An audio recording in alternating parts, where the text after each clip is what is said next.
사실 트럼프 행정부 2기가 등장하는 순간 이건 예상됐던 일입니다. 제가 이 방송을 통해서도 말씀드렸듯이 이미 1기 때 트럼프 대통령은 한미 FTA를 철폐하려고 했던 사람입니다. 그랬죠.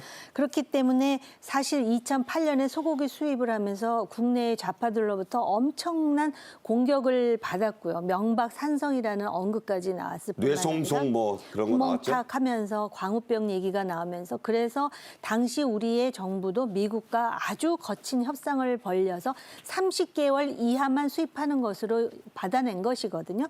근데 지금 미국의 모 축산업계에서 이것 자체가 불공정 무역 관행이라고 언급하고 주장했다라는 이유로 또 중국이나 일본이나 대만은 30개월 제한을 이미 해제했다는 이유로 지금 한국에 압박을 가할 움직임이 보이고 있고요.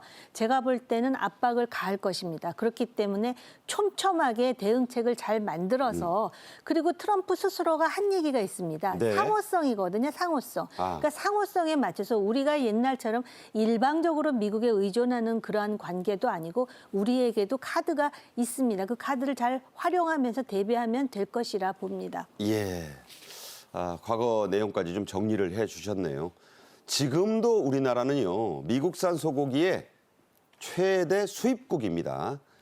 미국 축산업계의 요구는 그래서 좀 과도한 면이 있는 거죠. 그렇죠. 그게 지금 정 의원님도 말씀하신 우리 협상의 지렛대, 키포인트가 바로 그 부분이라고 보면 되겠습니다. 그러니까 우리나라가 수입하는 소고기의 48% 거의 절반이 미국산 소고기입니다. 지금 우리가 제일 많이 사줘요. 22억 2천만 톤이나 수입을 연간 하고 있는데 일본에 비해서도 훨씬 많죠. 뭐 중국에 비해서도 많고 그 정도로 우리가 미국산 소고기를 많이 수입을 하고 있는 나라인데 이제 또 트럼프 행정부가 다시 들어섰으니 뭔가 또 요구를 할 것이다. 물론 뭐 예상은 되는 바이긴 합니다만 우리는 좀 말씀드린 바로 이 부분.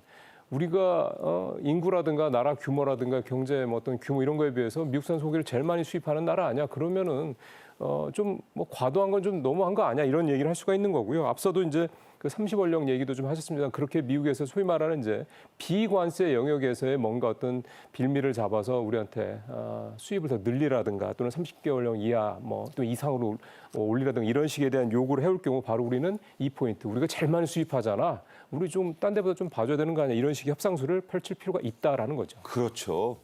자, 우리 축산업계 상당히 들끓고 있습니다. 이런 미국 업계의 제한만으로. 자, 지금 반응은 어떻게 나오나요? 당연히 반대죠. 30개월령 이상의 어떤 뭐 소고기를 수입을 한다든가 아니면 앞서 이제 정 의원님 말씀하셨습니다만 2008년도 소고기 협상 때 조건이 크게 보면 가장 중요한 게 두 가지거든요. 하나가 30개월령 이하고 또 하나가 혹시라도 광우병에 어떤 감염됐을 수 있는 부위, 특정 부위 이 부분은 무조건 제거하고 수입을 해야 되는데 이 부분이었거든요. 네. 그러니까 지금 광우병이 미국에서 지금 가장 최근에 발생하는 게 2023년이니까 사실 얼마 안 됐습니다. 그러니까 2년 전이네요. 예, 우리 입장에서 봤을 땐 이게 좀 불편한 거죠. 그러니까 우리는 또 이 부분도 강력하게 또 얘기를 하면서 우리가 제일 많이 수입하잖아. 그리고 30개월령 이하 아니어도 이상 아니어도 우리가 수입 많이 하니까 됐고 그다음에 너네 2023년에 광우병 또 있었잖아. 그러니까 우리 국민들 불안해. 그러니까 너무 이렇게 해서 굳이 한국 사람들이 미국산 소고기에 대한 이런 또 좀 불편한 마음을 더 크게 갖지 않게 하자. 이런 정도로 좀 협상을 좀 펼쳐나갈 필요가 있다 생각이 좀 듭니다. 네, 그렇군요. 그런데 요즘 한우값 비싸다 하지만 솔직히 많이 내렸습니다. 그 원인 수급 조절에 실패한 거죠. 네, 그렇게 이야기가 나오고 있습니다. 그러니까 사육두수의 적정선을 넘었기 때문에 값이 아무래도 공급이 많아지다 보니까 떨어지는 것 아니냐 이렇게 얘기를 하고요. 그러다 보니까는 꽤 떨어졌네요. 도매 가격이 2024년 연말에 2021년보다 19%나 지금 떨어지는 상황이 벌어지고 있습니다. 그래서 사육 두수를 줄여야 한우 가격이 안정화될 것이다 이렇게 얘기를 하고 막상 이제 사육을 하는 농가 입장에서는 지금 소에 필요한 자재들이 다 올라간 상태다. 또 사료값도 오르고요. 이런 입장을 지금 표출하고 있습니다. 자, 그러면은 이 두수를 줄이면 가격이 이제 안정은 될 텐데 미국 소고기가 만약에 더 들어오면 어떻게 될까요? 근데 만약에 30개월 원령을 넘은 소고기가 들어오면은 오히려 미국의 축산업계에 그렇게 이득이 될 수 있을 것 같지는 않습니다. 네. 왜냐하면은 아무래도 광우병에 대한 그런 의식을 아직도 하고 있지 않겠습니까? 그러다 보니까 농식품부 같은 경우는 USTR의 요청이 오면 탄탄한 논리로 대응하겠다 이러는데 지금 말씀하셨듯이 2023년에 광우병의 사례가 있다면 그것과 더불어서 이것이 30개월 원령이 넘은 소인지 아니면 그 아래의 소가 광우병에 걸렸는지 이런 거에 대한 조사도 좀 탄탄하게 해볼 필요가 있고요. 그리고 아까도 말씀드렸듯이 지금 미국 내 한 협회가 의견을 낸 정도다.